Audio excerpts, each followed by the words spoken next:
मतलब हमने हिंदी में कहा धरती पकड़ बीमारी, हमने इंग्लिश में कहा डाउन काउ सिंड्रोम। हमने कहा जो उठने की कोशिश करती है उठ नहीं पाती है। एक ऐसा लक्षण, ऐसा सिम्टम जिसमें सब कुछ नॉर्मल होता है, चारा खाना नॉर्मल होता है, उसका सांस नॉर्मल होता है, टेम्परेचर नॉर्मल होता है, सब कुछ नॉर्मल, बस एक ही चीज़ होती है कि वो उठ नहीं पाती है, उठने की कोशिश भी करती रहती है। अगर आपने ज़बरदस्ती उसे उठाने की कोशिश की तो उठ तो जाएगी, लेकिन पैरों पे वजन नहीं लेगी।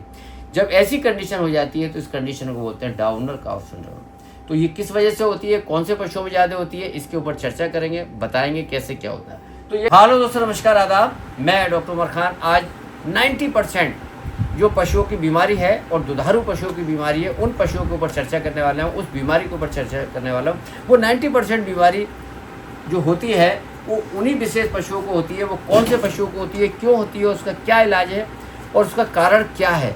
अज्ञात कारण है, लेकिन मोटे तौर पर माना गया है कि इसका ये कारण है और इसका ये कारण चलता रहता है। तो जब हम बात करते हैं कि पशु चिकित्सा विज्ञान में सबसे खतरनाक बीमारी और में से एक बीमारी है, जिस बीमारी का नाम है डाउनर काउ सिंड्रोम।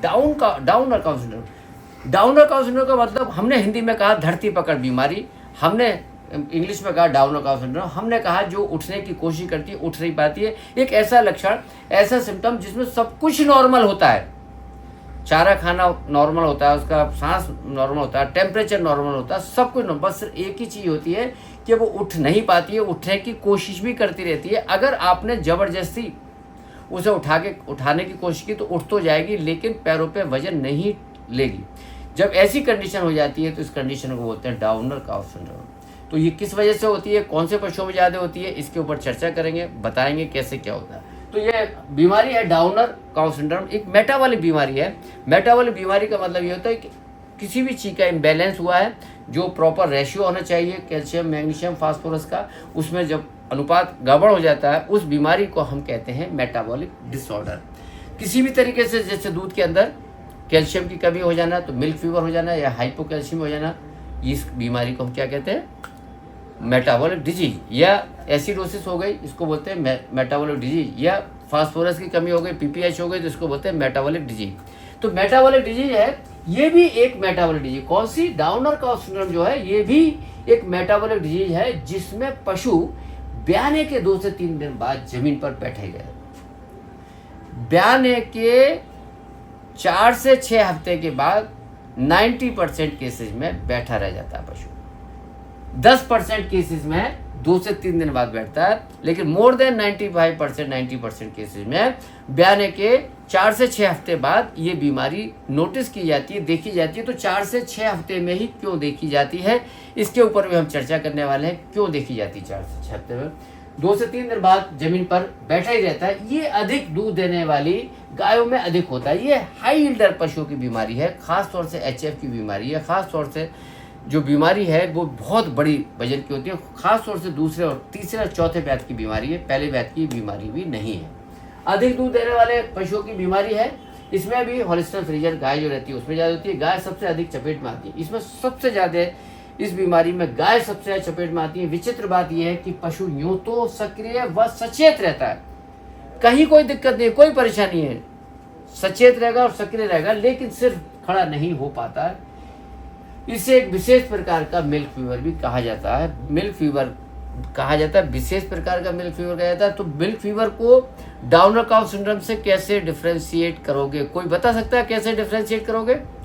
कोई बता सकता है किस तरीके से अंतर करोगे डाउनर काउ सिंड्रोम में? बताइए आप, विश्वास। मिल्क फीवर में गाय गर्दन मोड़ के बैठ जाएगी और डाउनर काउ सिंड्रोम में खाती पीती रहेगी। Very good, good. तो टेम्परेचर कितना मिलेगा उसमें?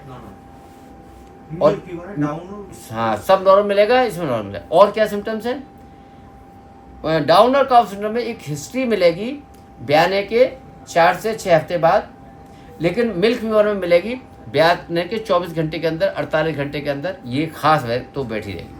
तो इस तरीके से पशु चारा भी नहीं खाएगा, गोबर भी नहीं करेगा, और ये मिल्क फीवर कहा जाता है। लेकिन मिल्क फीवर इसलिए कहा जाता है क्योंकि ये भी एक मेटाबॉलिक टाइप की डिजीज है। इटियोलॉजी क्या है, आज तक लोगों को पता नहीं। सारे साइंटिस्ट परेशान हैं कि आखिर ये बीमारी का कारण क्या है। अगर इस बीमारी का सही तरीके से कारण पता चल जाए तो ये समस्या ही पैदा नहीं होगी जो समस्या बनी हुई है। उस बीमारी का कारण क्या है, मोटे तौर पे ऐसा माना जाता है कि प्रोटीन कम होगी, मोटे तौर पे माना जाता है फास्फोरस कम होगी, मोटे तौर पे माना जाता है ऐसा ऐसा हुआ होगा। अगर ऐसा हुआ होता और ऐसा लगता तो ठीक हो जाती। बहुत ग्रुप ऑफ चीज़ें हैं जिसकी वजह से हम इसका ट्रीटमेंट देते हैं। इटियोलॉजी, ये रोग किन खास कारणों से होता है ये स्पष्ट पता ही नहीं चल पाया, लेकिन ये रोग मिल्क फीवर से ही संबंधित है। ऐसा माना जाता है कि ब्याने के बाद शरीर में प्रोटीन, फास्फोरस, पोटेशियम की कमी के कारण भी ये रोग हो सकता है, ऐसा माना जाता है। इसका दावा नहीं किया जाता, माना जाता है, इसीलिए इसका परफेक्ट डायग्नोसिस नहीं है। डाउनर काउ को 2 बार कैल्शियम लगाने के बाद भी कोई फर्क नहीं पड़ता और पशु खड़ा नहीं हो पाता है। मिल्क फीवर से ग्रसित पशु का जब इलाज नहीं हो पाता तो पशु कई घंटों तक बैठा ही रहता है। ये कंडीशन है, पशु बैठा है और पशु चारा खा रहा है, कहीं कोई दिक्कत नहीं है। इसकी भी इसमें तंत्रिकाओं व मांसपेशियों पर दबाव पड़ता है। पेरिनियल व टिबियल नर्व पूरी तरह से डैमेज हो जाती है। ऐसे में पशु डाउनर काउ सिंड्रोम से ग्रसित हो जाता है और बार बार सहारा देकर खड़ा करने पर भी खड़ा नहीं हो पाता। जब ऐसी स्थिति में पशु खड़ा नहीं हो पाता है तो अक्सर ऐसे मामलों में 2-3 दिन तक भारी मात्रा में कैल्शियम देने से शरीर में कैल्शियम लेवल काफ़ी अधिक हो जाता है और दिल की मांसपेशियां अधिक सक्रिय हो जाती हैं और इसमें सूजन आ जाती है। ये हार्ट की मांसपेशियों पर कैल्शियम की ओवरडोज के टॉक्सिक इफेक्ट के कारण भी हो सकता है। अब इसको हम किताब से अलग हटके देखते हैं।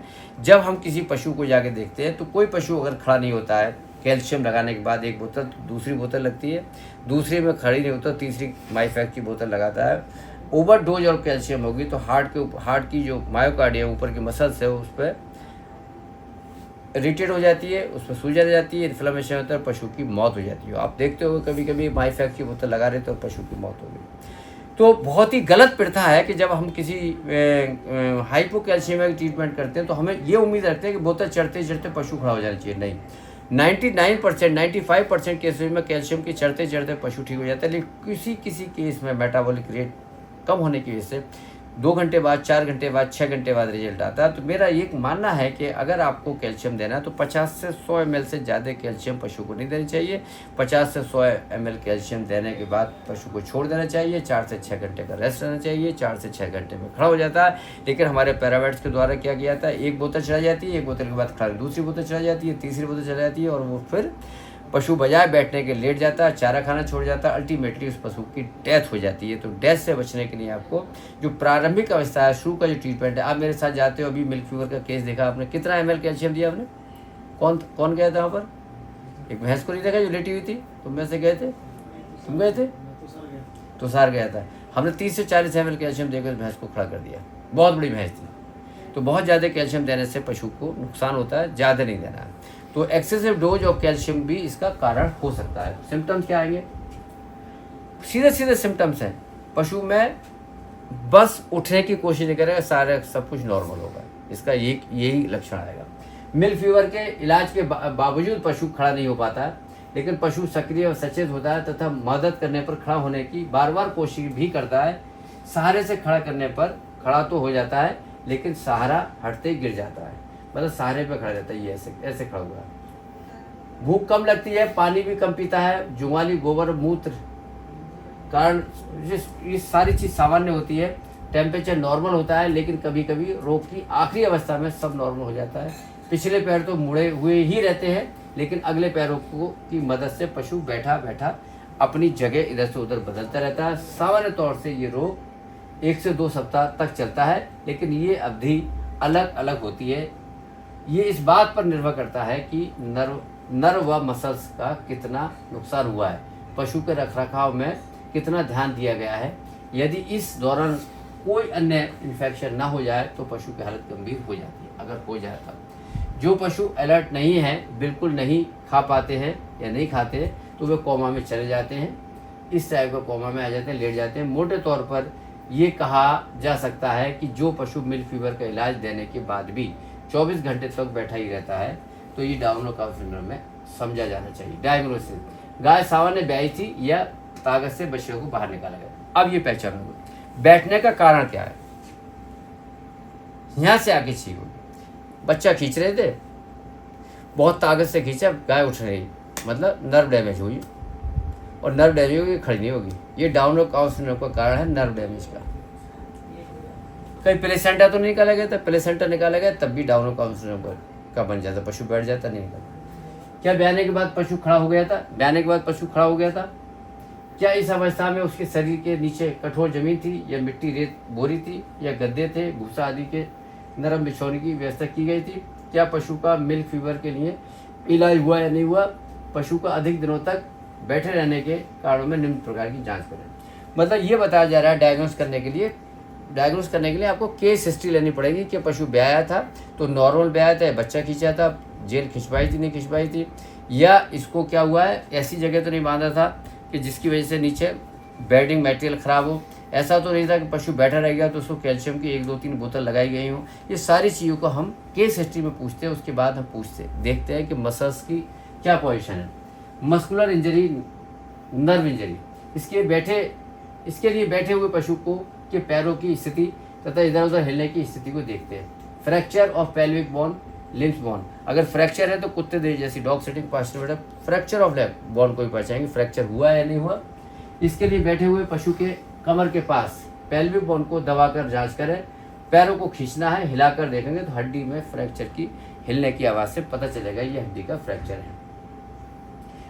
डिसलोकेशन ऑफ जॉइंट, डिसलोकेशन अगर हो गया तो पशु डॉग सिटिंग पोस्चर में बैठता है, यहाँ से पशु का ठीक होना बहुत गड़बड़ है। तो इसको कैसे पहचानोगे? डॉग सिटिंग पोस्चर है, इसे कैसे पहचान, कैसे हो? तो उसके घर में जैसे ही घुसोगे, अगर उसका घर का फर्श कैसा चिकना है तो आप समझ लेना कि ये ऐसे करके फिसल गया पीछे को, ये ध्यान रखना। ये डिसलोकेशन ऑफ हिप जॉइंट्स, इसमें पशु अपने पिछले पैरों को आगे कर डॉग की तरह बैठा रहता है, उस पर पेल्विक बोन और फीवर के जोड़ पर डिसलोकेशन होने से गड्ढे नजर आते हैं। मिल्क फीवर, पशु मुंह फ्लैंक की ओर किए बैठा रहता है, प्राय ब्याने के बाद 72 घंटों में ये होता है। टेम्परेचर नॉर्मल होता है, इसमें कैल्शियम देने से अच्छा असर नजर आ जाता है। सेप्टिक मैस्टाइटिस से भी एक रोग होता है डाउनर काउ सिंड्रोम का, इसमें भी पशु बैठा रहता है लेकिन साथ ही अडर में सूजन भी नजर आती है और दूध में बदलाव आ जाता है। तो डाउनर काउ सिंड्रोम को आप पहचानने के लिए सारी केस हिस्ट्री लोगे। वो कहेगा पैर फैल गए थे तो ठीक होने की संभावना कम है, वो कहेगा फिसल गए थे पैर ठीक होने की संभावना कम है, आपको लगता है फ्रैक्चर है, वो ठीक है। तो वो कौन से पशु हैं जो ठीक हो जाते हैं और वो कौन से पशु ठीक नहीं होते? जब भी आप केस का सिलेक्शन करोगे तो देखोगे कौन सी गाय है ये। जो गाय अपने स्थान बदल रही है, इस स्थान से उस स्थान जा रही है, उठने की कोशिश कर रही है, चारा पूरा खा रही है, अलर्ट है, तो समझ लो इसको आप बचा के ले जाओगे। अगर जो गाय लेट गई है उसके बचने की चांसेस कम है। जो गाय डॉग सिटिंग पोस्चर में बैठ गई है उसके चांसेस ठीक होने का। तो इसका कैसे इलाज किया जाता है अगले लेक्चर में, हम ऑनलाइन लेक्चर में बताएंगे किस तरीके से इसका इलाज किया जाएगा, किस तरीके से इसको ठीक किया जाता है। इसी के साथ अगला लेक्चर फिर लिए। बहुत बहुत शुक्रिया, थैंक यू, धन्यवाद।